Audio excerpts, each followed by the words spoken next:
notice, I mean, even here in Old Town New Hall, of course, but you might notice there's a lot of businesses here in Santa Clarita, and a lot of people who start businesses.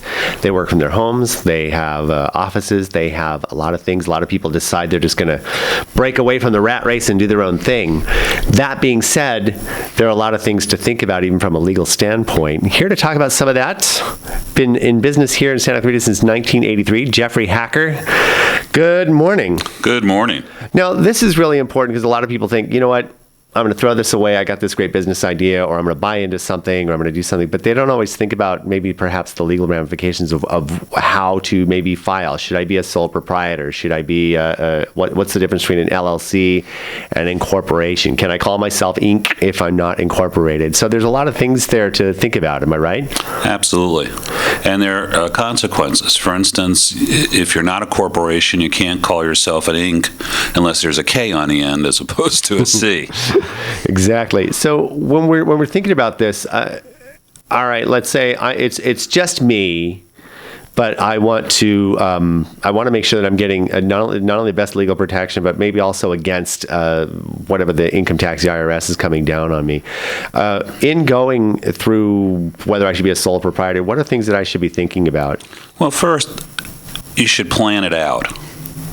Planning means, from my point of view, doing research. I mean, today with the internet, there's such a wide variety of information that's available.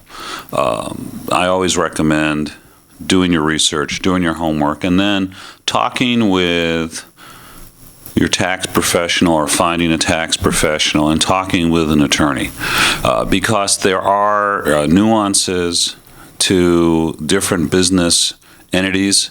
There are tax ramifications, there are accounting ramifications, there are legal ramifications.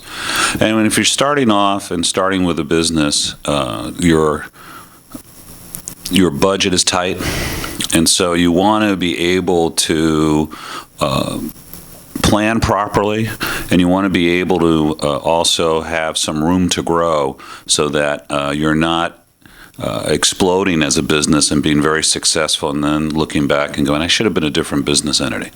Well, that's true. A lot of times we think about making the money, but we don't think about how much seeps out. Not only in if you are some sort of entity that has a physical inventory as far as cost that goes, but also your time, and also when we think about tax ramifications, or like you said, legal ramifications. What if something comes up where you got to pay a lawyer down the road to do the damage control, right? Yeah, that's right. And the tax ramifications are something that is very important to everybody.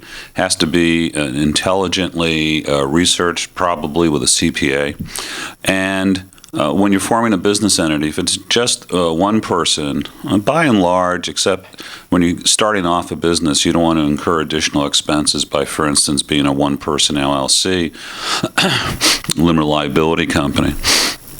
But you also want to be able to, like I say, expand. When you're two people, or more than two people, then you're going to, from right out the gate, have to think about whether you want to be a limited liability company. A general partnership is one example. A limited partnership, although that's not usually the case when you're starting a business, or for that matter, you're talking about a corporation, whether it's called a subchapter S corporation, which is a pass-through for income tax purposes, or a C corporation. Right. And not to mention, when you get two or more people, also, it's good to have everything planned out, especially so there are no assumptions down the road. Now, let me ask you this. So what's the difference between maybe making sure we go to someone like you with all the experience you have, over 30 years experience, and maybe going to one of those websites where I can just, do it online? I saw it on a TV commercial, and, I could just do all this online now. I don't need to hire a lawyer.